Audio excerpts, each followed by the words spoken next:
ቸር አገልጋይ ማነው? ለንጉሥ የታመነ መክሊቱን ያልቀበረ አትርፎ የከበረ። አብዱል ሐኪም ኦኬ፣ አብዱል ሐኪም አለ። እሺ ትጠይቃለህ። እሺ ጥቅሱ ላይ አድርገውና እንመልከተው። አሁን ያነሳውን ጥቅስ እሺ ዮሐዴ ከቻለ ኢሳ ትርጉሙን አይነግረንም አብዱል? አዎ እንጠይቀዋለን። ኧረ ዋናው ርዕሳችንማ እሱ ነው። ባይዞ አብዱል ሐኪም ዋናው ርዕሳችን፣ ቆይ ወደዚህ ከመግባት በፊት ኢሳ ምን ማለት ነው የሚለው ነው ትልቁ ርዕሳችንና እሱ እንዳረሰው ምን ለማለት እንደፈለክ እዚህ ጋር አንዴ ባጭሩ የምትናገረው ነገር ጨርስና ችግር የለውም። እሺ ማማ ጥቅሱን አምጪ ወደፊት።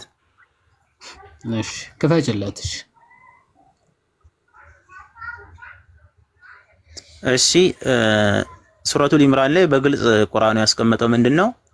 ወደ እስራኤል ልጆች መልእክተኛ ያደርገዋል ይላል። ከዛ በኋላ ምን ይላል? እኔ ከጌታዬ ዘንድ በተአምር ወደ እናንተ መጣሁ። በመጀመሪያ ኢሳ ምንድነው? እዚህ ጋር መልእክተኛ ነው። ሁለተኛ ይሄ ነገሩ ለሱ ምንድነው? ተአምር ነው። ይህን ተአምር የሰጠው ማን ነው? ፈጣሪ ነው። ሲቀጥል ምን ይላል? እኔ ለእናንተ ከጭቃ ወፍ ቅርጽ ነው። ተአምር ለሰዎቹ ቆይ ሚስ ኢንተርፕሬት አታርግ። ተአምር ተሰጥቷቸዋል። ተአምሩ ለነሱ ነው አይደል? ተአምሩ ለነሱ ነው። ወደ እነሱ በተአምር ተሰጥቶ የመጣ ወደ እነሱ ነው። በተአምር መጥቷል። ትክክል። ወደ እስራኤል በተአምር መጥቷል። መልእክተኛ መሆን ባይዘው ፈጣሪ ከመሆን አይከለክልም። ምንም ከመፍጠር ካለመፍጠር ጋር የማይገናኝ ስለሆነ ፖይንቴ ከታስካል። እሺ ፖይንቴ ልቀጥል። እኔ ከጌታዬ ዘንድ በተአምር መጣሁ ካለ በኋላ እኔ ለእናንተ ከጭቃ እንደ ወፍ ቅርጽ እፈጥራለሁ በእርሱም እተነፍስበታለሁ ይላል።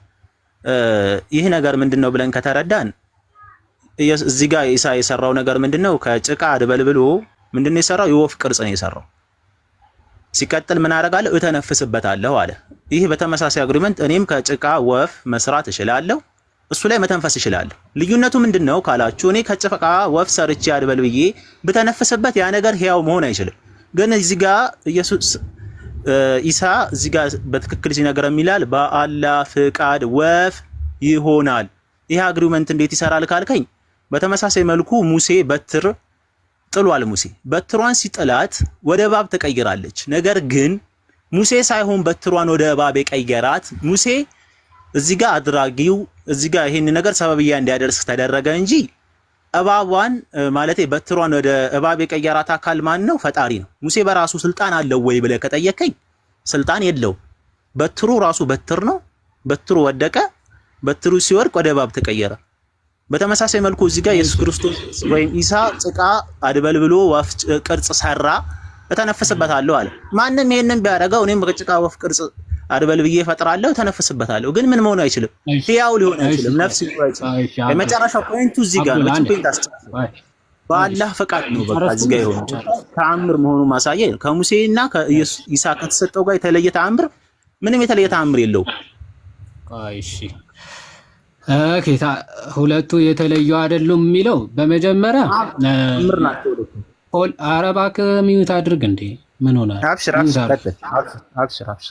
እሺ ይሄ ፎልስ አናሎጂ የሚባል ፋላሲ አለ። ፎልስ አናሎጂ ማለት የሆነ እንትና እንደዚህ ያደረገ ከዛ እሱም እንዲህ ቢያደርግ በቃ ተመሳሳይ ነው ማለት ነው። ሲጀመር የሙሳን ታሪክ ስታመጣ ሚዩት አድርገው እባክህ። አሁን ስታወራኩ ቁም ነገር ስላወራ ወይም ደግሞ ሚዩት አታረግም ወይስ እኔ ላድርግ? እሺ እንዳትከፍተው ዲስትራክት ያደርጋል። ሰው ፍሎ ያለው ሐሳብ እንዳይሰማ ታደርጋለህ። ፕላስ ደግሞ ሰዓት ትፈጃለህ። ዝም ብለህ ሚዩት አድርገህ ስማ እንዴ። ከዛ ቃል በቃል እመጣለን ክፍሉ ላይ። ፎልስ አናሎጂ አሁን ሙሳ ሲጀመር አያውቅም። ምን ተአምር ላድርግ ብለው አይደለም ያንን ያደረገው፣ ወይም ደግሞ እንዲህ ለስራ ብለው አይደለም የሰራው። ኦኬ ለራሱ አስደንግጦታል። ጣለው እስኪ ሲባል ጥሎታል። ከዛ በኋላ እባብ ሲሆን ደንግጧል። ሂድ ያዘው ሲባል ነው ያዘው ማለት ነው። እሱ ራሱ የሚያውቀው ተአምር የለም ስለ ሙሳ ማለት። ይሄ ከመጽሐፍ ቅዱስ የተኮረጀ ስለሆነ አንድ ማለት የዒሳ ለየት የሚያደርገው ምንድነው? እፈጥራለሁ ብሎ ነው። ፍጥረት ለመፍጠር ነው ራሱ ፐርፐዝሊ የተነሳ ማለት ነው። ሲፈጥርም ባይዘው የአላህ እዚህ ጋር ምንም ኢንተርቬንሽን የለውም ዒሳ ላይ። አሁን ከሙሳ ጋር እንዲህ አድርግ ይባላል፣ ኦኬ ይጥላል። ከዛ እባብ ይሆናል። ከዛ ሄደ ያዘው ይባላል፣ ሲያዝ ይቀይረዋል። ይሄ ሁሉ አክቲቪቲ የማን ነው? የአላህ የእግዚአብሔር። አክቹአሊ የአላህ አይደለም የእግዚአብሔር ነው። ዒሳ ጋር ግን ስመጣ ምንድነው የተካሄደው? ፍጥረት ልፈጥርላችሁ ነው፣ ተአምር ላሳያችሁ ነው አለ። ማነው አድራጊው? እሱ። ጭቃ ሰራ አድበል ብሎ ወፍ ቅርጽ ሰራ፣ እፍ አለባት፣ ህይወት ተሰጠ። በቃ እዚህ ጋር የአላህ ፈቃድ ብቻ የሚል ሐሳብ ነው የጨመራችሁት ማለት ነው። ኦኬ በአላህ ፈቃድ ወፍ ሆነች የሚል ቀልድ ብቻ ነው የተጨመረው እንጂ ምንም ከዚህ ጋር የሚያገናኘው ነገር የለም። እዚህ ጋር አክሽኑ የሚሰራው ስራውን እየሰራ ያለው አክቲቪቲውን እያደረገ ያለው ዒሳ ነው። እፈጥራለሁ ያለውም ዒሳ ነው። ስለዚህ ፈጣሪው የዚች ወፍ ፈጣሪ ማን ነው? ዒሳ። ኦኬ የዚች ወፍ ፈጣሪዋ ማን ነው? ዒሳ ነው ማለት አላህ ፈቅዶለት ነው። ይፍቀድሽ፣ የአላህ ፈቃድም አለበት እንበል። አላህ ግን ፈቅዶ ፈጣሪ አድርጎታል ወይስ አላረገውም ነው ጥያቄያችን። ኦኬ ዶን ስቲክ የአላህ ፈቃድ ነው ምናምን የሚለው ወርድ ላይ ስቲክ ማድረግ ሳይሆን አላህ ፈቀደ። ምን እንዲሆን ነው የፈቀደለት? ፈጣሪ እንዲሆን፣ ፍጥረት እንዲፈጥር ፈቀደለት። ስለዚህ ፈጣሪ አድርጎታል። ፈቅዶ ፈጣሪ አድርጎታል ወይ ነው ጥያቄያችን አይደል? ስለዚህ ወደ ቃሉ ወደ ሐሳቡ እንምጣና ለምሳሌ ዒሳ ድዊን ፈውሰዋል አልፈወሰም? አብዱል ሐኪም ወደዛ ከመሄዳችን እዚህ ላይ ጥያቄ ምንድነው? ግልጽ አድርገዋ። ወይ እኮ ያው ጥያቄ እየጠየቁ ነው። አላህ ፈቅዶ ድዊን አድኗል አላዳንም? አይ ጥያቄ እዚህ ጋር ዒሳ ላይ ነው ጥያቄ ነው። አሁን ጥያቄ ምንድነው አትበለኝ። ስለደባብሰው ከመሄድ በፊት እዛው ጥቅስ ላይ ነኝ። እዛው ዝቅ ብዬ እዛው ላይ ነኝ። አንዴ ምጠይቅን መልስ። ፈቅዶለት ድዊን ፈውሷል ወይስ አልፈወሰም? እዛው ለምጻምን አድናለሁ ይላል። አድኗል? ለምጻም አድኗል አላዳንም? ዒሳ በራሱ አላዳንም። በራሱን ተውና አድኗል ወይስ አላዳንም? አላዳንም። በራሱ አላዳንም። ስለዚህ አንዴ ለምጻምን አድናለሁ የሚለውን አንዴ ማርክ አድርጊልኝ። ስለዚህ ተሳስቷል። ቆይ ለምጻምን አድናለሁ ብሏል። ተሳስቷል አልተሳሳተም? ለምጻምን ያድናል ግን በራሱ አቅም አለኝ አላለም። በጣም ለምጻምን አድናለሁ ብሏል። ተሳስቷል ወይስ አልተሳሳተም ነው ጥያቄ። እባክህ ብሏል። ስለዚህ ለምጻም አድኗል አላዳንም? ኢየሱስ ክርስቶስ እዚህ ጋር ዒሳ አድኗል። ለምጻምን አድኗል አላዳንም? አድኗል። እሺ ቆይ ትንሽ ወደዚህ መሀል ላይ አድርጊው አንዴ ማማይ፣ መሀል ላይ ወጣ ብላ። እሺ ሙታን አስነስቷል? ግልጽ ነው። በጣም አሪፍ። ፍጥረት ፈጥሯል አልፈጠረም?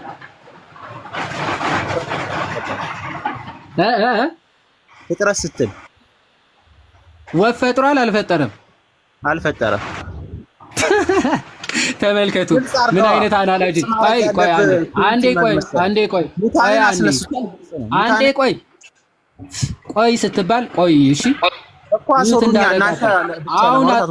ቆይ አንዴ የጠየኩህን ጥያቄ አልመለስክም። አየህ አናሎጂው ለምን ሙስሊሞች ምን አይነት ድራማ እንደሚሰሩ ተመልከቱ። በአላህ ፈቃድ ነው ለምጻም አድኛለሁ፣ ሙታን አስነሳለሁ፣ እነዚህ አይነት ነገሮች የተናገረው እዛው ክፍል ላይ ነው። በአላህ ፈቃድ ከሚለው ቀጥሎ ማለት ነው።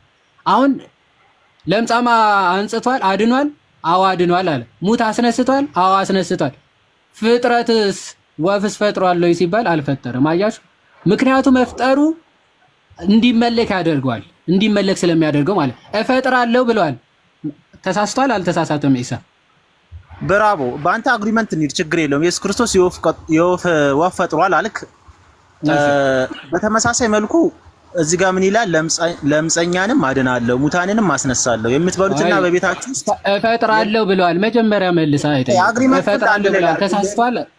ተሳስቷል ወይስ አልተሳሳተም? ቆይ ከቅድም አስታወራው ትጨርሳለህ። እኔን አስጨርሰኝ። የጠየቀኝ እኔ እኮ እየጠየቅኩ ነው ወንድሜ አብዱል። እኔ እኮ ጠያቂ ነኝ። አስጨርሰኝ የምትለኝ ምንድነው? ጥያቄውን ሳትመልስ ሌላ ጥያቄ ልጠይቅህ እያልከኝ እንዴት ነው ማስጨርሰህ? ጥያቄን መልስ፣ ከዛ በኋላ ትጠይቀኛለህ። ምን ብዬ ጠየቅኩ? ለምጻም አድኗል? አዎ አድኗል። ሙት አስነስቷል። አዎ አስነስቷል። ፍጥረት ጋር ስንመጣ ግን አይ አልፈጠረም አልክ። አየህ ችግሩ እዚህ ጋር ነው ያለው። እፈጥራለሁ ብለዋል ኢሳ። ተሳስቷል ወይስ አልተሳሳተም?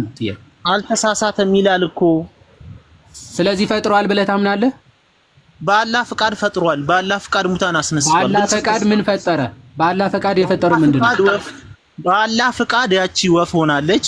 በአላህ ፍቃድ ሙታን አስነስቷል። በአላህ ፍቃድ ለምሳሌ በአላህ ፍቃድ ወፍ ፈጥሯል። በአላህ ፍቃድ ወፍ ፈጥሯል አልፈጠረም? ኢሳ በአላህ ፍቃድ ወፍን ፈጥሯል። በአላህ ፍቃድ ሙታንን አስነስቷል። በአላህ ፍቃድ ስለዚህ አላህ ፈቅዶለት ፈጣሪ ሆኗል ኢሳ ማለት ነው አይደል? ተአምር ነው። በዛም እኮ በእርሱ ተአምር ይሁን። አዎ ተአምር ነው። ፍጥረታት ባይዘው ፍጥረታት ፈጣሪ ሲፈጥር ለኛ ተአምር ናቸው። ተአምር ነው አትበለኝ። አላህ ፈቅዶ ግን ፈጣሪ አድርጎታል አላረገውም? ምንም አላደረገውም። ለሌሎች ነብያቶች በተሰጠው መልኩ ለሱም ተአምር ሰጥቷል። ፈጠረ ምንም ለአንተ ምናልባት በአንተ አናሎጂ በአንተ ቴዎሎጂ በአንተ አረዳር ላይ መፍጠር ያምላክ ነው። በእኔ አረዳር አይደለም። ተፍሲር አልጀላሊ he created bird for them ይላል አይደል? ባት ምን ነገር ይፍጠር በአንተ ስታንዳርድ ካየኸው ሊሆን ይችላል። በአንተ ስታንዳርድ፣ በእኛስ በእስልምና ስታንዳርድ ግን ሌሎች ነብያቶች በተሰጡት መልኩ ለሱን ተአምር ተሰጠው። የሚደንቅ ነገር አይደለም። መፍጠር ለነቢያት ይሰጣል። ተአምር ነው። በቃ ሌሎች ነብያቶች ብዙ ተአምራት መፍጠር ተአምር አይደለም። እሺ ፍጥረት ይሰጣል። ፈጣሪ የተባለው ፍጥረታትን ስለፈጠረ ነው ወይስ አይደለም? ለምሳሌ ሙሴ በትርን ጥሎ ወደ እባብ ሲቀይር ያንን ነገር ከየት ነው ያመጣው? እባብ እፈጥራለሁ ብሏል ሙሴ ካለ ማስረጃ አምጣና ቀይሯታል። በትሯን ወደ እባብ ቀይሯታል። እፈጥራለሁ ብሏል ወይ? እባብ እፈጥራለሁ ብሏል። ይሄን መልስ ማግኘት ከፈለክ ይሄን በቀጥታ እባብ እፈጥራለሁ ብሏል ሙሳ? እባብ እፈጥራለሁ ብሏል አላለም? መልስ። በትሩ ሙሉ ለሙሉ ተቀይሮ ወደ እባብ ሄዷል። እባብ እፈጥራለሁ ብሏል ወይ? የምጠይቅህን ስማና መልስ። እባብ እፈጥራለሁ ማለት ግዳይ አይጠበቅበትም። የፈጣሪ ስልጣን ነው ብለህ የምታስበው ነገር እሱ አይደለም። ሙሳ እባብ ፈጥሯል? ሙሳ እባብ ፈጥሯል ወይ? ግልጽ ነው እኮ ይሄ ምንም ልዩነት እኮ የለውም። ፈጥሯል ወይ? ግልጽ ነው አትበለኝ። ለምንድን ነው የማትመልሰው? ሙሳ እባብ ፈጥሯል? እባብ ቀጥታ በትሩ ወደ እንትኑ ለመቀየሩ ትክክለኛ ማስረጃ እኮ ነው። በቃ ስልጣን ተቀይሯል እንትኑ ምናምን አትበል። መጠይቅን መልስ። እባብ ፈጥሯል ወይስ አልፈጠረም? እንዴ እባብ አልፈጠረም። ይሄ እኮ ግልጽ ነው። አልፈጠረም። በቃ አለቀ። ኢሳ ወፍ ፈጥሯል አልፈጠረም? ኢሳ በአላህ ፍቃድ ወፍ ፈጥሯል። ቴንክ ዩ። በቃ ይሄን እኮ ነው እያልን ያለው። ሌላ ማንም አንዴ እሺ ትጠይቃለህ። ማንም ነብይም በል አላህንም ጨምሮ ፍጥረታት አልፈጠሩም። ኢሳ ግን ፈጥሯል በቁርአናችሁ ማለት ነው። በቃ ዛት ይዚህ ያለ ባይዘው ይሄንን ያለው ተፍሲር ኢብን አልጀላለኝ ቀጥታ ፈጥሯል ኢሳ። አንዴ እሱን እናንብበው። አንዴ እሱን እናንብበውና ትጠይቃለህ። ተረጋጋ። ምን ሆነ ነው የምትንቀሸቀሸው? ከፈለክ ሂደሽ አዳ ያዝ እንደ አዲስ ከፍራል። በቃ ሌላ ነገር አታውራ። እሺ ኦልሬዲ ዩ ዲባንክድ እኮ ባይዘው በቃ ፈጥሯል አልክ። ሙሳ ግን አልፈጠረም አልክ። አለቀ።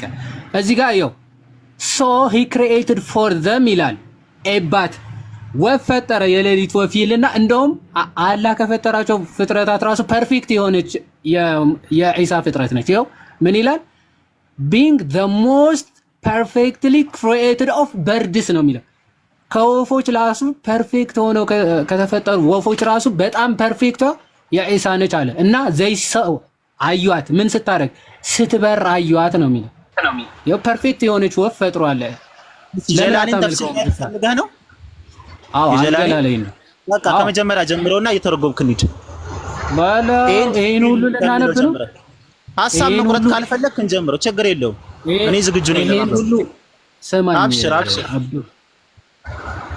አንተ ሐሳብ መቁረጥ ካልፈለክ አብዱል አንድ አንብበውና የተለየ ሐሳብ ካለ ታመጣለህ። እዚህ ጋር ግን የተጻፈው ሐሳብ እኮ ለመፍጠር ካልፈለክ ሂ ዊል ክሬት ብሎ ከሚጀምረው ጀምርና እናንብበው። so he created for them አንዴ እባክህ ስማኝ። ይሄ ሁሉ ልናነብ አይደለም እዚህ የተቀመጥነው ሰዓት የተረፈው ሰዎች አንዴ ስማ አንዴ መጀመሪያ ሶ አረፍተ ነገር ያለቀ አረፍተ ነገር ከዛ ቀጥዬ ነው የጀመርኩትና ሶ he created for them ይላል ማን ነው ፈጠረ የተባለው እዚህ ክፍል ላይ? he created for them ይላል። he የተባለው እዚህ ጋር ማን ነው? ይሄ የተባለ ያለውማ ግልጽ እኮ ነው፣ ኢየሱስ ነው፣ ኢሳ ነው። he created for them ኢሳ። እሺ ቀጥል። so he created for them a bat ይላል። ምን ማለት ነው? እሺ ቀጥል። አይ ምን ማለት ነው? ተርጉመውና እንቀጥላለን። እየተረጎም ቀጥል፣ እያዳመጥኩ ነው። አንተ ተርጉምልን እንጂ። so he created for them a bat ምን ማለት ነው? ተርጉምልን። so he created for them a bat being the most perfect። ቆይ ተርጉመው መጀመሪያ እሱን። የወፍ አይነትን ፈጥሮላቸዋል። ግልጽ ነው። የወፍ አይነት አይደለም የሚለው ፐርፌክት ተርጉም። ፐርፌክት በርድ ማለት ነው። ወፍ ይላል እኮ። so he created for them a bat ነው የሚለው። ተርጉመው በስተክል አብዱል ተርጉሞ። እየሰማኝ አይደለም? እየሰማው ነው። ተርጉሞ በስርዓት እያልኩ ነው እኮ። እዚህ ጋር ቀጥታ የሚለው ሂ ኦልሶ እስቲትን አይታይም። ወደዚህ ያረክሽ ማርክ ያረክሽ ነው። ወደዚህ አርጊ፣ ጠጋ አርጊለት። እሺ ይሄው ኢዝ ኦልሶ እሺ ሶ ሂ ክሬትድ ፎር ዘም ኤ ባት። እሺ ምን ማለት ነው? እቺን ተርጉምልን እስኪ አብዱ። አይ ቲንክ ባት ይሄ ድንቢጥ ነው ምንድነው? አይ ዶንት ኖ ባት ምን እንደሆነ አላውቅም። የሌሊት ወይ የሌሊት። ኦኬ እሺ ችግር የለም። being the most perfectly created of birds ያው ዞር የወፍ ነገር እያለ ነው። being the most perfectly created of birds ምን ማለት ነው? የወፍ ዝርያ ነች እሷ። ፐርፌክት የሆነ የወፍ ዝርያ ነች እያለ። ኧረ ተርጉመው በስትክክል አብዱሊ። being the most perfectly created of bird በቃ ለነሱ ወፍ birds ነው የሚለው። of birds ምን ማለት ነው? አይ አይደለም። ቆይ እሺ ኦፍ በርድስ ማለት ከወፎች ሁሉ ከተፈጠሩ ወፎች ሁሉ ፐርፌክት የሆነች በጣም ፐርፌክት የሆነ ወፍ ፈጠረ ይላል። and then would watch it flying ይላል። ስለዚህ ምን ስታረጋዩት ይላል?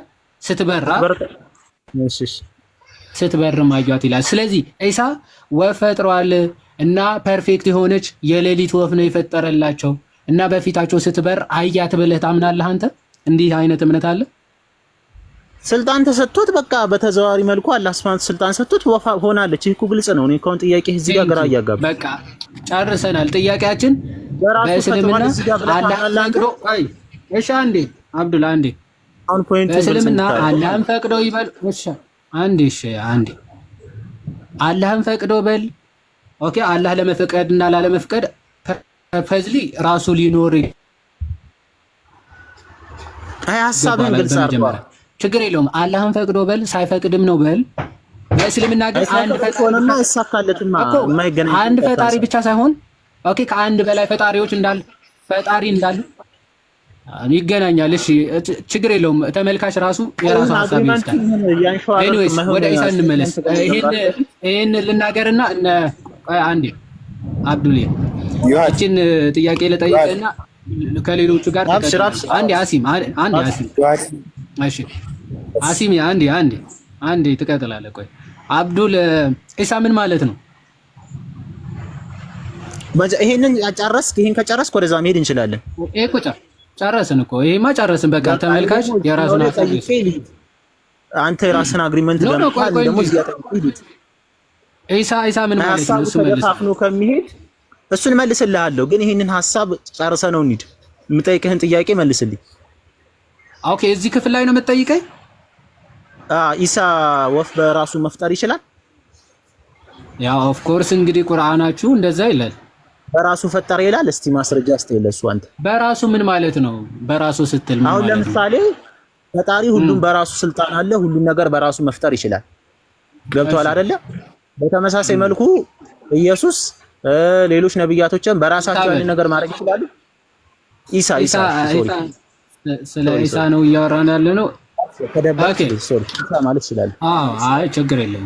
ኢሳ እያልከኝ ከሆነ እንግዲህ ያውልህ ቁርአኑ ላይ ባለው ሐሳብ ከሆነ ቁርአኑ ላይ ምን የሚል ሐሳብ ተጨምሮበታል? በአላህ ፈቃድ የሚል ማለት ነው።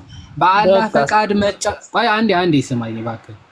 በአላህ ፈቃድ የሚለው ቃል መጨመሩ ግን ኢሳ ፈጣሪ ከመሆኑ አይከለክለውም። ምን ማለት እንደሆነ ላሳይ።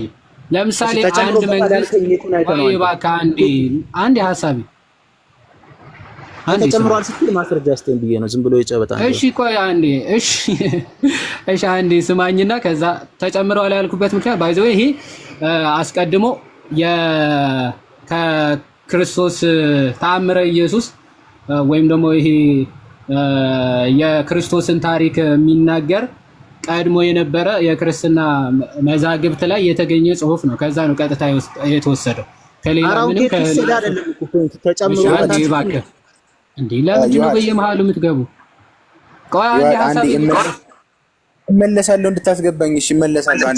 እሺ አብዱ ቆይ አንዴ ሰዓትም አትፍጅ በየመሃሉ እየገባ ጨርስ።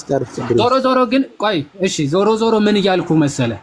ለምሳሌ አንድ መንግስት ቤት እንድትሰራ ፈቃድ ሰጠህ ማለት ብሩንም ኦኬ ጉልበቱንም ኦኬ እውቀቱንም ኃይሉንም እሱ መንግስት ነው ያወጣው ማለት አይደለም። ኦኬ ያንን ቤት እንድትሰራበት መሬት ሰጠህ ማለት ያ በቃ አንተ ቤቱ ህንጻውን ምናምን የሰራው መንግስት ነው ማለት አይደለም። ከዛ የተለየ አላየውም ማለት ይሄ ቃል ራሱ መግባሽ እዚህ አግሪመንት ላይ ነው። ቆይ አንዴ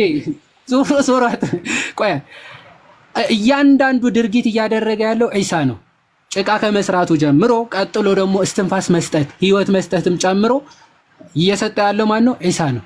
የአላህ ፐርፐዝ እዚህ ጋር ምንም ወይም ደግሞ የአላህ ኮንትሪቢዩሽን እዚህ ጋር ምንም አይታይም።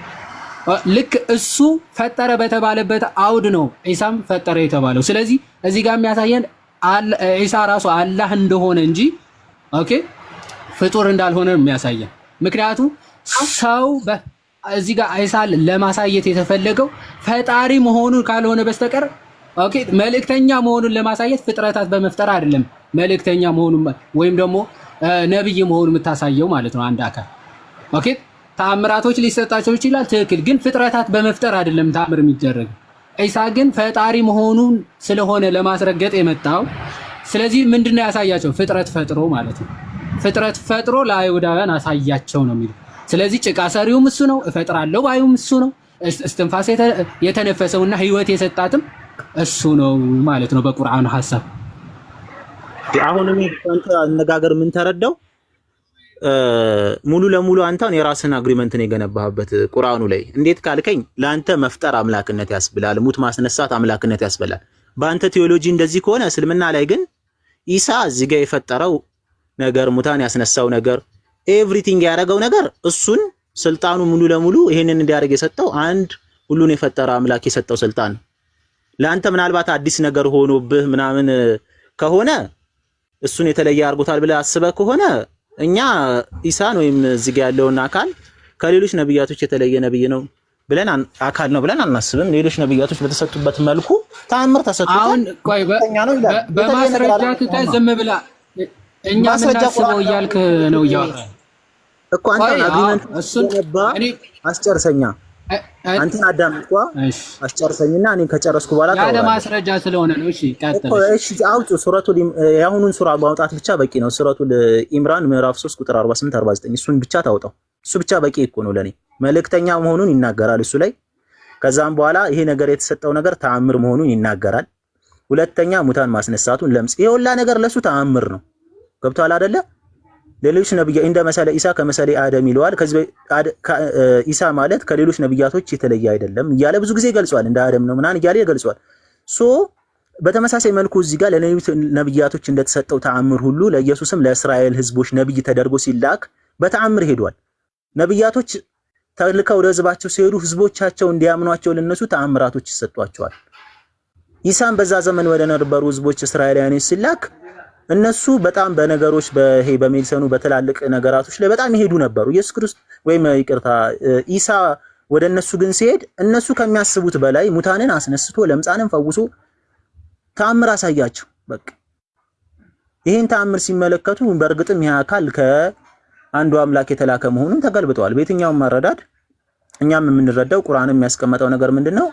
ኢሳ ወይም መሲሁ ምን ተሰጥቶታል? ተአምር ተሰጥቶታል። ተአምሩ ምንድነው? ሙት ያስነሳል፣ ለምጻምን ይፈውሳል። እሺ ለሶስተኛ ጊዜ እየደገምከው ነው። ተመሳሳይ ሐሳብ በመደጋገም እኮ በቃ ይሄ ፖይንት ልጨርስልህ። ስለዚህ እዚህ ጋር ምንድነው ፖይንት ልጨርስ ትላለህ። ተመሳሳይ ሐሳብ ለሶስተኛ ጊዜ እየደገምክ ነው እኮ አንተም ተመሳሳይ ጠቅለል አድርግና ጨርስ። እየደጋገምክብኝ ስለሆነ ነው። እዚህ ጋር ምን አይነት ፖይንት እና ኮንክሉዥን አደርጋለሁ? ኢሳ በራሱ ምንም መፍጠር አይችልም። ሌሎች ነብያቶች በራሳቸው ምንም እንደማይፈጥሩት ሁሉ ኢሳም በራሱ ምንም መፍጠር አይችልም። ኢሳ እዚህ ጋር ያገኛቸው ነገራቶች በሙሉ የፈጠረው ነገር በሙሉ ያደረጋቸው ነገራቶች በሙሉ ያደረገው ተአምር እንጂ በራሱ ኢሳ ሙታንን አያስነሳም፣ ለምጻምን አይፈውስም። በቃ ስለዚህ ያለ አላህ ፈቃድ የሚሆን ነገር የለም። ምንም የተለየ ነገር የለውም። እኔ ቅድምም ይሄንን አግልጬ የተናገርኩት ነገር ምንድነው? ሙሳ ተአምር እንደተሰጠው በትሯን ወደ እባብ እንደቀየራት ሁሉ እዚህ ጋር ሙታንን አስነስቷል። ሁሉም ለኛ ተአምር ናቸው። እሺ በቃ ይበቃል። ስለዚህ የተለየ አካል አድርገህ ለመሳል ከፈለክ እስልምና ላይ እኛ የተለየ አካል ነው የሚል አግሪመንት እሺ አንዴ ሚውት ቁርአን ላይ ማስረጽ በጣም ከባድ ነው። ምክንያቱም እኛ ፍጡር ነው ብለን አስቀምጠናል። እሺ ሶሪ ካካ ጨርሻለሁ። ቀጥል፣ ኮንክሉዥን አለ። እሺ አሁን በነገራችን ላይ ይሄ በአላህ ፈቃድ እሺ ሚውት አድርገው ራስህ ይሰማል። ቀጥል ይወድ ጨርሻለሁ። ሚውት አድርገው ይሻል። ሚውት አድርገው አንዴ ኔትወርክ ነው ይቅርታ። እሺ እየተንኮሻኮሸ ድምጽም ስላለ አንተ ጋር ማለት ነው። የኔም አይ ቲንክ ዝናብ መቷል። አሁን ከተሰማችሁ ልቀጥልና ወንድሞች ስለገቡ ትቀጥላላችሁ። እሺ አሁን እየተናገረን ያለ ነው መሐመድ ሐሳቦችን ሲወስድ ዝም ብሎ እንዳጋጠመው ወይም ደግሞ ከሰማው ሁሉ እያነሳ ሐሳቦችን ስለሚወስድ በጣም ትልቅ አጣብቂኝ ውስጥ የሚከቱት ጥቅሶችም ጭምር ከክርስቲያኑም ከይሁድም ከሳቢያንሱም ዝም ብሎ እየሳበ ያስገባል ቁርአኑ እና በጣም ለመፍታት አስቸጋሪ የሆኑ ጥቅሶችም ጭምር ለሙስሊሞች አስሸክሟቸው አልፏል ነው። ለምሳሌ ይሄንን ከክርስቲያኖች የተወሰደ ጥቅስ ነው ወይም ደግሞ ከክርስቲያን መዛግብት የወሰደው ጽሑፍ ነው። ይሄን ብቻ አይደለም። ሱረቱል ኒሳ ምዕራፍ 457ም ላይ ያለው ኢሳ ራሱ የአላህ ቃልና መንፈሱ ነው የሚለው ሙስሊሞች እስካሁን ሊፈቱት የማይችሉ ጥቅስ ጥሎባቸው ሄዷል ማለት በህይወት ዘመናቸው ሁሉ የማይፈቱት ማለት። እዚህ ክፍል ላይ ኢሳ ፈቅዶም ይሁን አላህ ፈቅዶ ይሁን ምናምን እሱ አልተከራከረም። አላህ ፈቅዷል አልፈቀደም አይደለም ክርክሩ። አላህ ፈቅዶም ይሁን ግን ምን አድርጎታል ነው? ኢሳን ፈጣሪ አድርጎታል። ፈጣሪ አድርጎታል። ሰው ኢሳን ቢያመልከው ማለት ነው በእስልምና ራሱ ልክ ነው። ምክንያቱም ምን የሚል ቻሌንጅ አለ በቁርአኑ ራሱ። ለምሳሌ ሱራ 16:20 አንዴ ክፈችልን ማማይ። ሱራ 16:20 ምን የሚል ቻሌንጅ ስለሚያስቀምጥ ሱራ 16:20 ላይ በደንብ እዩ። አዎ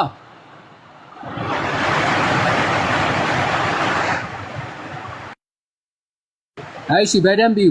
ምን ይላል? እነዚያም ከአላህ ሌላ የምትገዟቸው ምንም አይፈጥሩም ይላል። ኦኬ ከአላህ ሌላ የምትገዟቸው ምንም አይፈጥሩም ብሎ ተናገረ። ቻሌንጅ ማለት ነው። ይህ ብቻ አይደለም። ሱራ 22:73 አንዴ ክፈችና ሱራ 22:73 ኦኬ ከአላህ ሌላ የምትገዟቸው ካሉ መፍጠር ስለማይችሉ አትገዟቸው ነው። በጣም ቻሌንጁን ሲያከብደው ምን ያደርጋል? ቻሌንጁን ይኸው ሲያከብደው 22:73 ላይ እዩ ተመልከቱ።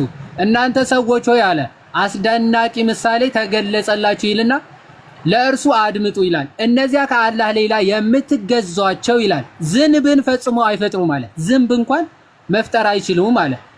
እርሱ ይቀጥልና እርሱ ለመፍጠር ቢሰበሰቡ እንኳን አይችሉም ይላል። ስለዚህ ተሰባስበው እንኳን ብቻውን አንድ ነገር ዝንብ ሊፈጥር ይቀርና ተሰባስበው እንኳን ዝንብ መፍጠር አይችሉም ማለት የምትገዟቸው። ኦኬ ስለዚህ ኢሳ ግን ዝንብ ነው የፈጠረው አይደለም። የሌሊት ወፍ ፈጠረና የተፈጠረችው ሌሊት ወፍ ራሱ ከወፎች ሁሉ የምትበልጥና የምትበር ምርጥ ቤስት የሆነች ወፍ ነው የፈጠረው ማለት ነው። ስለዚህ ከአላህ በተሻለ መልኩ ምን ልታረገው ያስፈልጋል ማለት ነው። በቁርአን በዚህ አናሎጂ ከሄድን ከአላህ በበለጠ ሞስት ፐርፌክት የሆነች ወፍ ስለሆነ የፈጠረው ማለት ነው። ከአላህ የተሻለ ፐርፌክት አድርጎ መፍጠር የሚችለው ራሱ ማን ነው ማለት ነው? ኢሳ ነው። አንድ የመጨረሻ በቁርአን ራሱ ከአላህ ሌላ ብዙ ወፎች ብዙ ፈጣሪዎች እንዳሉ ወይም ደግሞ ሌላ ፈጣሪ እንዳለ ሲናገር እንዲህ ይላል። ኦኬ አንዴ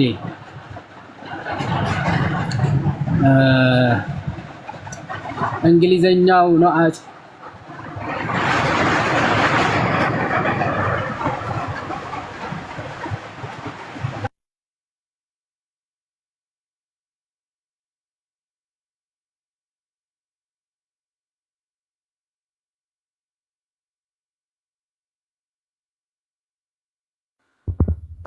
እንግዲህ እያወራ አይደለም ዝናብ ስላለበት ዝናብ ይሰማል። በጣም ዝናብ ጨመረና እኔ ይሰማችኋል? አዎ ይሰማል። ያደቃተል የኛ ድምጽ ነው የማይሰማው። እሺ እችን እንትን ልበልና ትቀጥላላችሁ። በቃ በጣም እንትኑ ድምፁ በጣም እንትን እያለኝ ነው ለኔ በጣም እየጮኩኝ ስለሆነ ማለት። እሺ አላህ እንዲህ ይላል ሱራ አንዴ ቆይ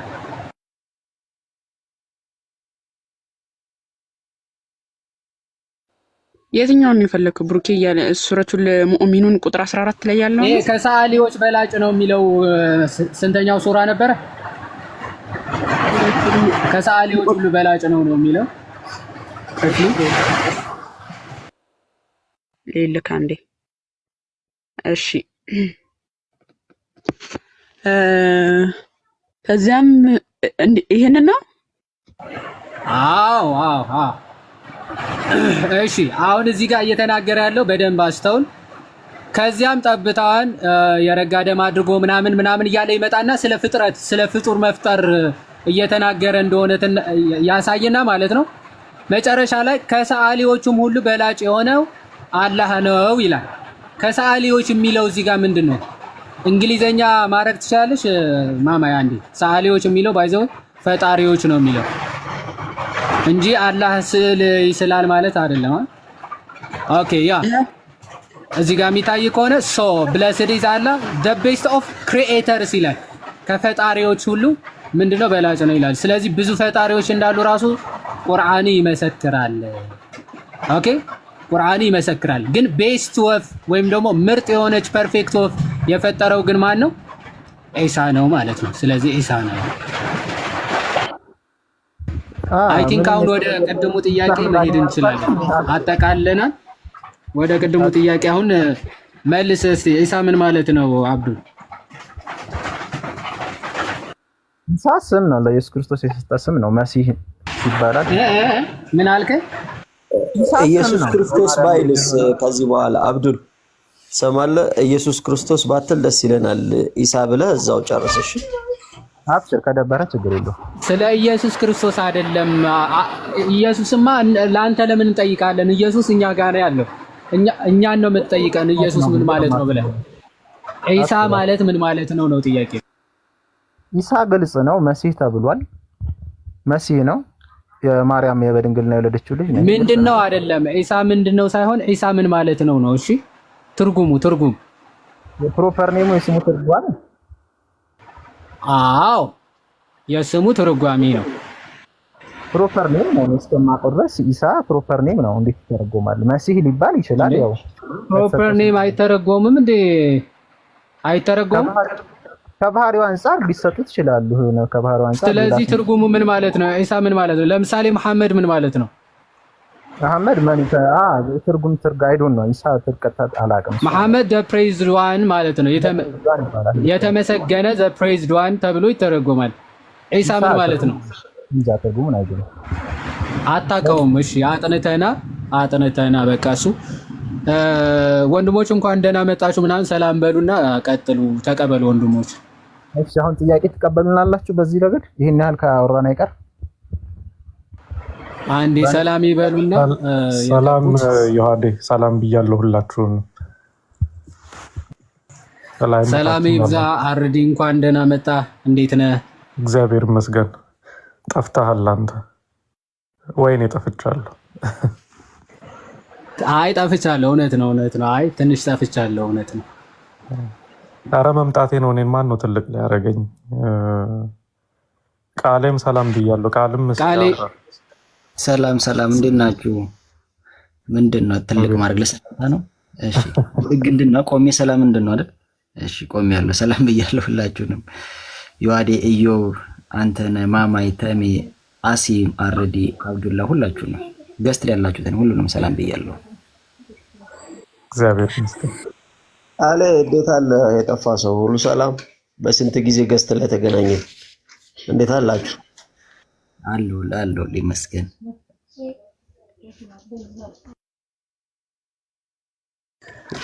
አንተሽ ተቀበላቸው፣ እኔ ድምፅ እንዳይረብሽ። እሺ ችግር የለው አስተናግዳለሁ። አሁን ግን ዝናብ ቆሟል፣ አታሰብ። ኢዮባም ድምፅ ካለ አሰማ። እንግዲህ ማይክ ከፍተህ እንዴት አለ? እንኳን ደህና መጣ። ያ እንዴት ናችሁ? ሰላም ብያለሁ ሁላችሁንም፣ ከላይም ከታችም ያላችሁት ሁላችሁንም ሰላም ብያለሁ። ግን እዚች ጋር ምናልባት ትንሽ ነገር ልበልና እና ረዲም እና ኦቲ መሰላሉ ይቀጥላሉና ሁልጊዜ ሙስሊሞች ሲያነሱት ሀሳቡን ኢሳ የሚለው ስም ከዛው ከሩቱ የወጣ ነው የሸዋ የሚለው ጋር ተቀራራቢ ነው የሚል ነው።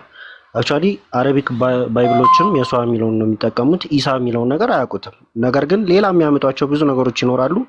እሱ ያው እንዳመጣጡ መመለስ ይቻላል። ዞሮ ዞሮ ግን ከሩት ወርዱ ነው የመጣው ወይ ደግሞ ከዕብሪው የሸዋ የሚለው ነው። ኢያሱም ኢየሱስ ነበር የሚሉት ሀሳቦች አሉ። ትክክል። ግን ትርጉሙን ትቀበሉታላችሁ ወይ? ቅድም እና ዮሐዴም ሌሎችም እየተናገሩት ነበርና ትርጉሙን ትቀበሉታላችሁ ወይ?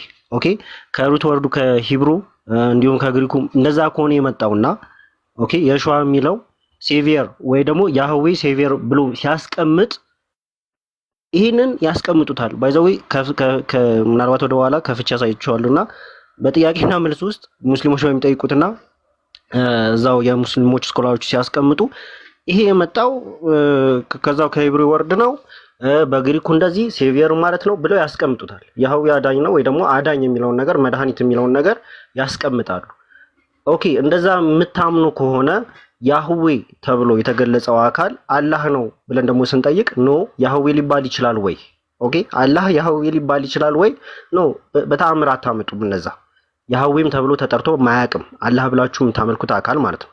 ኦኬ ያህዌ ብለው ሲያመልኩ ወይ ደግሞ ስናመልክ ያህዌ የሚለው ስሙን እግዚአብሔር ለሙሴ ሲሰጠው ስሙን የሰጠው ስም ነው። ምንም ግልጽ በሆነ መልኩ መጽሐፍ ቅዱስ ላይ የተቀመጠ ስለሆነ ማለት ነው። ግልጽ በሆነ መልኩ መጽሐፍ ቅዱስ ላይ የተቀመጠ የአምላክ ለሕዝቦቹ የሰጠው ስም ነው። ኦኬ ሶ ይሄንን ያወቁ አይ ኢሳ የሚለው ስም የሸዋ ከሚለው ነው የመጣውና ተመሳሳይ ነው እኮ ነው። ስለዚህ ትርጉሙን የስሙን ትርጉም ትቀበሉታላችሁ ወይ? ምክንያቱም በአረብኛውና እናንተ የምትቀበሉት የስም ትርጉምና መጽሐፍ ቅዱስ ላይ የተቀመጠው ወይ ደግሞ አይሁዶችም ያው ኢያሱ ተብሎ የተቀመጠው ተመሳሳይ የስም ትርጉም ስላለው እሱንም እንኳን ብትቀበሉ ትርጉሙን ሊትራሊ እዛ ጋር የሚቀመጠው ወይ ደግሞ እኛ የምንቀበለውን ትርጉም የተቀመጠው እውነተኛውን ትርጉም ትቀበሉታላችሁ ወይ? አዳኝ የሚለውን ትቀበሉታላችሁ ወይ? ኦኬ ትክክል። የእናንተ ስኮላሮች ለምሳሌ ብናይ ከፍተን ብናይ ያስቀምጣሉ ሴቪየር አዳኝ የሚለውን ስም ትክክል ያስቀምጡታል። ነገር ግን ኢሳ ላይ ሲመጣ አይ ኢሳ ይሄ የተቀባ እንደዚህ ምን ማለት ነው ብላችሁ ተወስዱታላችሁ። ያው እሱን ማሳይ ስለምንችል ማለት ነው። ምናልባት አርዲ ኦቲ ምናምን ይነካኩታል ብዬ አስባለሁ እንዳላበዛኔ። እሺ ቃሎት ያሰማልን። ኢዮባ ኦቲ አንተ ቀድመህ ስለገባ ቀጥልና እዚህ ሀሳብ ላይ ጥያቄዎችን እናቀርባለን ማለት ነው። እሺ አመሰግናለሁ። ቃሎት ያሰማልኝ ሁላችሁንም። የዋህዴ ማማዬ ኢዮባ እንግዲህ ወደ ኢሳ ስም ስንመጣ የኢሳ የሚለው ስም በአረብ ክርስቲያኖች ዘንድ የማይታወቅ ስም ነው። የማይታወቅ ሲባል አንዳንድ መጽሐፎች ላይ ሊኖር ይችላል። ለምሳሌ እኛ አንዳንድ ጊዜ ለምሳሌ ብዙ የማያውቁ ስለ መጽሐፍ ቅዱስ የማያውቁ ሙስሊሞች ጋር ሄደን ብናወራ ኢሳ ብለን ልናወራቸው እንችላለን። ምክንያቱም እነሱ በዛ ስለሚረዱት ማለት ነው። እነሱ እንዲገባቸው እንዲረዱት ብለን ኢሳ የሚለውን ስም ለነሱ ልንጠቅስ እንችላለን። እኛ ግን ባናምንበትም ማለት ነው። እና አንዳንድ መጽሐፍቶች ላይ እንደዚህ አይነት ነገሮች ነበሩና ያን ሙስሊሞች ስለሚያመጡ በሆነ ታይም ላይ ሙስሊሞች እንዲረዱ ወይም አረቦች እንዲረዱ ኢሳ ብለው ያስቀመጡበት ቢኖርም ነገር ግን አረቢሳይዝድ ሲሆን ምንድነው ኢየሱ ነው የሚሆነው። ስሙ ኢሳ ሳይሆን ኢየሱ ነው። የአረበኛ መጽሐፍ ቅዱስ ላይም ገብተን ብናነብ ኢየሱ የሚል ነው የምናገኘው እንጂ ኢሳ የሚል አናገኝም። ግን አንዳንድ መጽሐፍቶች ላይ ሊገኝ ይችላል። የተወሰነ ታይም ላይ ያለ መጽሐፍ ነው እሱም ማለት ነው። እሱም ቢሆን አረቦቹን ለማስተማሪያነት የተዘጋጀ መጽሐፍ እንጂ ትክክለኛ የመጽሐፍ ቅዱስ እንደዚህ አይደለም ማለት ነው። ኢሳ የሚለውን ስም እነሱ ገልብጠው ነው አሚን ኢየሱ የሚለውን ስም ገልብጠው ነው ኢሳ ያሉት ማለት ነው። ይህንን ደግሞ በራሳቸው ተፍሲራት ላይ መጽሐፍት ላይ ማየት ይቻላል ማለት ነው። ኢሳ ስሙ ብቻ አይደለም የሚለየው ከኛ ከመጽሐፍ ቅዱሱ ኢየሱስ ጋር በስም ብቻ ሳይሆን የሚለየው በብዙ ነገር ይለያል። ለምሳሌ የተወለደበት ቦታ ይለያል። እሱ የቁርአኑ ኢሳ የሌዊ ነገር ነው። የማን ነገር ነው? የሌዊ ነገር ነው። መጽሐፍ ቅዱስ ላይ ያለው ኢየሱስ ክርስቶስ ደግሞ ከይሁዳ ነገር ነው። ኦኬ እንትሩን የቁርአኑን ኢሳ ወደ ኋላ ስትመለሱ የምትደርሱት ሌዊ ጋር ነው ከ12ቱ ነገር ማለት ነው። የመጽሐፍ ቅዱስን ደግሞ ኢየሱስ ስትሄዱ ማጋኝ የሚደርሰው ይሁዳ ጋር ነው የሚደርሰው። ኦኬ ስለዚህ ዘራቸው ራሱ አንድ አይደለም። ለምሳሌ የአሮን እህት ብሎ ማን ይጠራታል? መርየምን ይጠራታል ቁርአን። ይህንን ደግሞ አንዳንድ ሊቃውንቶቻቸው ሲያብራሩ ምን ብለው ያብራራሉ? ዲሴንደንት ነው ከዛ ዲሴንደንት ስለሆነች የዛን ለመናገር ነው ብለው ያመጣሉ ማለት ነው። ሶ የመርየም ዲሴንደንት ከን ነው ማለት ነው። የቁርአኗ ከሌዊ ነገር ነው። እነ ሙሴ ደግሞ ከሌዊ የመጡ ናቸው ማለት ነው። መጽሐፍ ቅዱስ ላይ ግን እንደዛ አይደለም፣ ከይሁዳ ነገር ነው። ስለዚህ ኮምፕሊትሊ ዘራቸው ራሱ ከተለያየ የዘር ግንድ የመጣ ነው ማለት ነው። ከዛ በኋላ ወደ አወላለዱም ስንመጣ መርየም የወለደችው ዘንባባ ስር ነው። ድንግል ማርያም ግን በበረት እንጂ በዘንባባ ስር አልወለደችው ማለት። የተወለዱበት ቦታ ይለያያል፣ ስማቸው ይለያያል፣ ዘራቸው ይለያያል እና ይህን ሁሉ ስናይ አንድ አይደለም። ኦፍኮርስ እናውቃለን። መሐመድ ሊናገር የፈለገው የክርስቲያኖቹን ኢየሱስ ነው ሊናገር የፈለገው ማለት ነው። ያው መፈለግና ማድረግ ስለሚለያየ ነው። ቅርታ ቆይ አንዴ ስልክ እየገባብኝ ስለሆነ ነው። መፈለግና ማድረግ እሱ ፈልጓል። የክርስቲያኖችን ኢየሱስ ያው የስሚ ስለሆነ ማርያም የሚባል ስም ከአይሁዶች ይሰማ ነበር። ማንን? የነ ሙሴ የነ አሮን እህትን ይሰማ ነበረ ማለት ነው። አንዴ ቆይ ስልክ መልሼ ልመለስ። ይቅርታ በጣም የደጋገሙብኝ ነው።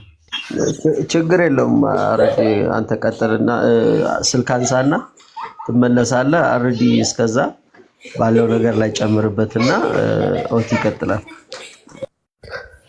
እሺ ኦቲ ባይረበሽ ኖሮ ጥሩ ነበር። በጣም ጥሩ ሀሳብ ነበር አንስቶ የነበረው። ያው በእስልምና ኢሳ የሚለው ካራክተር ወይንም ገጸ ባህሪ ብሎ መጥቀስ ነው እንጂ የሚሻለው ትክክለኛ እውነተኛው ዓለም ላይ የነበረ አካል ነው ብሎ ማለት ያስቸግራል። ለምንድን ነው እንደዛ ማለት የሚያስቸግረው? አንደኛ ነገር ከስሙ ሲጀመር እንግዲህ ስም ማለት በጣም ቤዚክ የሆነ የአንድን ግለሰብ ማንነት ባህሪ ከሚገልጹ መሰረታዊ ከሆኑ ነገሮች መካከል አንዱ ነው። ግን ያንን ነገር የዛን አካል ስሙ ለምን እንደዛ ተብሎ እንደተሰጠ ግልጽ የሆነ ነገር ማስቀመጥ የማይቻል ከሆነ ይሄ እንዲሁ ዝም ብሎ በምናብ የተሳለ ገጸ ባህሪ ነው ወይንም ደግሞ ከአንድ ቦታ ላይ ተወስዶ ከአንድ ታሪክ ላይ ተወስዶ አስመስሎ ለመስራት የተሞከረ ገጸ ባህሪ ነው እንጂ ትክክለኛ እውነተኛው ዓለም ላይ የነበረ አካልን ለማስቀመጥ የተፈለገ ነው ብሎ መናገር በጣም አስቸጋሪ ነው የሚሆነው። ምክንያቱም እኔ ለምሳሌ ሰሜን አርዲ ብዬ ያስቀመጥኩበት ምክንያት አለኝ። ግን እናንተ ግን ለምሳሌ ፌክ አካውንት ከፍታችሁ በእኔ አርዲ ብላችሁ ስትንቀሳቀሱ ቆይታችሁ የሆነ ሰው መጥቶ አርዲ ማለት ምን ማለት ነው ሲላችሁ እኔ ከአርዲ ምን ጉዳይ አለኝ እንዴ? እኔ ከስሙ ምንድን ነው ዋናው አርዲ መባሌ ነው። እንዴት ይባላል? እኔ ግን የስሙ ባለቤት ግን አይ ግዴላችሁም አርዲ ማለት እንዲህ ማለት ነው ለዚህ ብዬ ነው ያወጣሁት ምክንያቱም ይሄ ነው ብዬ ሳብራራ፣ እናንተ ግን አይ እኔ ፈጣሪን የነገረኝ ፈጣሪ መልእክተኛ ነኝ እኔ ስሙ ትርጉም የፈለገ ይሁን ተብሎ እንዴት እንደዛ ይኬዳል? እየዋሻችሁ እንደሆነ የሚያሳየው እናንተ እንደዛ አድርጋችሁ ስታደርጉ ከፈጣሪ ቢሆንማ ትክክለኛውን ባለቤቶቹ ያወጡለትን እሱን ተከትላችሁ ትሄዱ ነበረ ነው። ስለዚህ እስልምና ግን በኩረጃ ታሪክን ወስዶ የግል ለማድረግ የተሞከረ ስራ ስለሆነ ኢሳ የሚለው ላይ ምንድነው ስሙ ሲባል በእስልምና ላይ አይታወቅም ወደ ማለት ነው የሚመጣው እንጂ ትክክለኛ ትርጉም የኢሳን ብቻ ሳይሆን የብዙ ነቢያት ትርጉም አይታወቅም፣ ስማቸው አይታወቅም ነው ወይንም አይታወቅም ነው ወይ ደግሞ እንዲህ ለማለት ተፈልጎ ነው እንዲህ ለማለት ተፈልጎ ነው ከማለቱ በስተቀር ማለት ነው።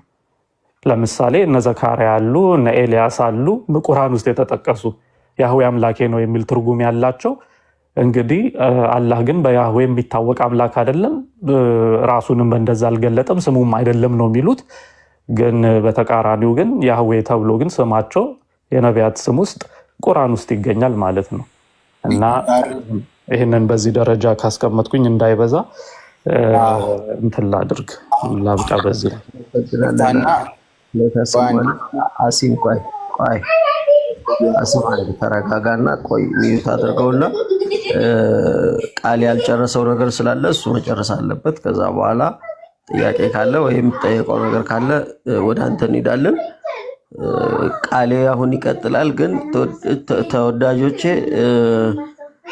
የዮሐዴን 100,000 የማስገባት ቻሌንጅ ተቀላቀሉና ዮሐዴን ፎሎ አድርጉት። በተለየ ደግሞ ኮፒ ሊንኩን አሁን ላይ ያለውን ኮፒ ሊንክ 20,000 አስገቡት። ታፕታቡን ደግሞ 1 ሚሊዮን አስገቡት። ዮሐዴን በቅርቡ ከዚህ በኋላ ከ3-4 ቀን በኋላ ዮሐዴ 100,000 መግባት አለበትና እሱን 100,000 ማስገባት ቻሌንጅን ተቀላቀሉ። ኮፒ ሊንክ አድርጉ። ይሄኛውንም ታፕታቡንም 1 ሚሊዮን ኮፒ ሊንኩንም 20,000 ያስገቡልን ማለት ነው። ቃሌ የጀመርከውን ጨርስልን። እሺ አንተዬ አይ አርዲም አይ ቲንክ ተነግሯል መሰለኛው ስልክ ላይ ሆኜ በጣም ምንድነው እያልኩ ያለሁት የምናውቀው አንድ ነገር ምንድነው መሐመድ ሊናገር የፈለገው ስለኛ ኢየሱስ ነው። ግን ያው ሰነፍ ኮራጅ ሆነ። የሰነፍ ኮራጅ ሆነ ማለት በትክክል ነገሮችን አላዳመጠም፣ ነገሮችን አላጠናም። እንዲሁ በስሚዩ ሲመቻ የቸኮሉ አፍሶ ለቀመ እንደሚባለው አፍሶ ለቀመ ማለት ነው። ስለዚህ ትክክለኛውን ማን ነው ኢየሱስ የሚለው ሊያውቅ አልቻለም። እንዲሁ የአላህ ቃል ነው ይላል፣ የመርየም ልጅ ነው ይላል። ከዚህ ዘለ ነገር ሊያውቅ አልቻለም ማለት ነው። መርየም ማነች? የትኛዋ መርየም ነች? ሊያውቅ አልቻለም። ተምታታበት። የናሮን እህትና የጌታ እናት ማርያም ተምታተውበታል ማለት ነው። ወደ ኢሳ ስንመጣ ስሙን ያው እንግዲህ አረቦች ገልብጠውት ነው እንግዲህ ለቀላል እንዲሆን ምናምን ያሉ አንዳንድ መጽሐፍት ላይ ለመናገር ኢየሱ የሚለው እንግዲህ ከብዶ ኢሳ የሚለው ሲቀል አስቡት ማለት ነው። እና ለማቅለል ብለው እንግዲህ ኢሳ ብለው እንዳስቀመጡት ያስታውቃል። ያ ደግሞ ስሙን ገልብጠው ነው ኢየሱ የሚለውን አሊፋን ገልብጠው ኢሳ ብለው እንዳስቀመጡ ማለት ነው። እንደዚህ አይነት ነገሮችን ደግሞ የጥንት የአረቢያን ታሪክን ስናነብ አረቦች ይሄን ነገር የሚጠቀሙት ስም የሚገለብጡት ለምንድን ነው? ሰዎችን ኢንሳልት ለማድረግ ነው። ሰዎችን ለማዋረድ ለመሳደብ ሲፈልጉ ስማቸውን ገልብጠው ይናገራሉ ማለት ነው።